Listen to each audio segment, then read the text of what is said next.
নমস্কার সবাইকে, Soma lifestyle channel থেকে জানাই।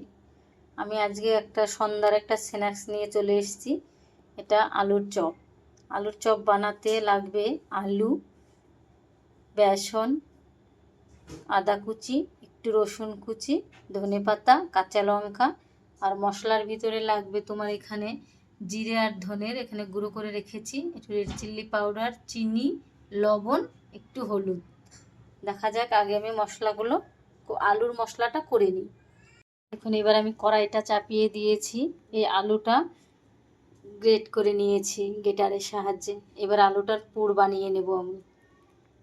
এবার দিয়ে দেবো কড়াইতে একটু সাদা তেল।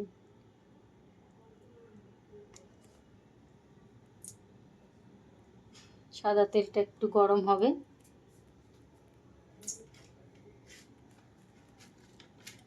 তারপরে অবশ্যই এটা পাঁচফোড়ন বলে এটা পাঁচফোড়নটা একটু দিয়ে দেবো। সোমবারে পাঁচফোড়নটা দিলে চপটা খেতে ভালো লাগে।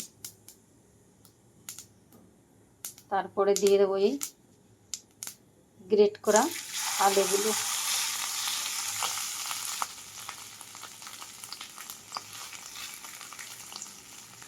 দিয়ে দেবো একটু রসুন কুচি, দিয়ে দেবো আদা কুচি, দিয়ে দেবো এই লঙ্কা কুচি, দিয়ে দেবো একটু কালারের জন্য হলুদ, একটু কাশ্মীরি চিলি পাউডার, চিনি লবণ মিশানো। নামানোর আগে দিয়ে দেবো এখানে ধনে আর জিরেটা। এই যে ধনে আর জিরেটা যেটা গুঁড়ো করে রেখেছি, এটা দিয়ে দেবো নামানোর আগে। এই মশলাটা নামানোর আগে এবার মিশিয়ে নিচ্ছি। দেখুন এবার হয়ে গেছে। এটা দিয়ে দেবো এখানে একটুখানি গরম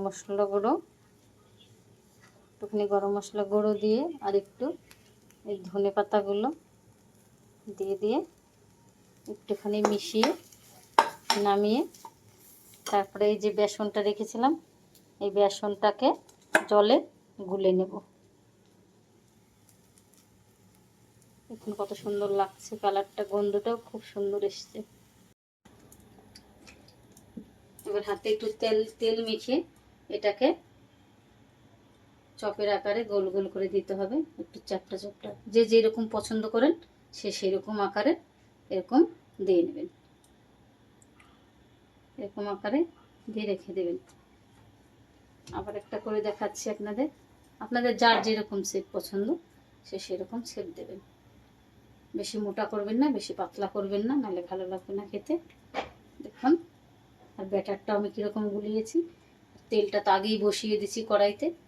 এবার এইটা এইভাবে আস্তে করে হালকা একদম আস্তে করে এইভাবে দিয়ে দেবেন কড়াইতে বসিয়ে।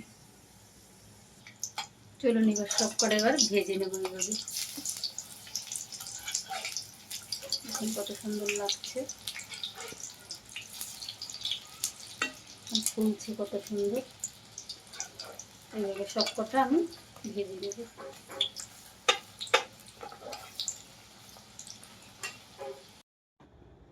দেখুন দেখতে কতটা সুন্দর লাগছে। দেখুন, এটা যদি বাড়িতে কেউ আসে তাকেও যদি বানিয়ে দেন, আশা করি তারও ভালো লাগবে খেতে। অবশ্যই আপনারা একদিন আমার রেসিপিটা ট্রাই করে দেখবেন বাড়িতে। যদি ভালো লাগে অবশ্যই লাইক কমেন্ট করে দেবেন।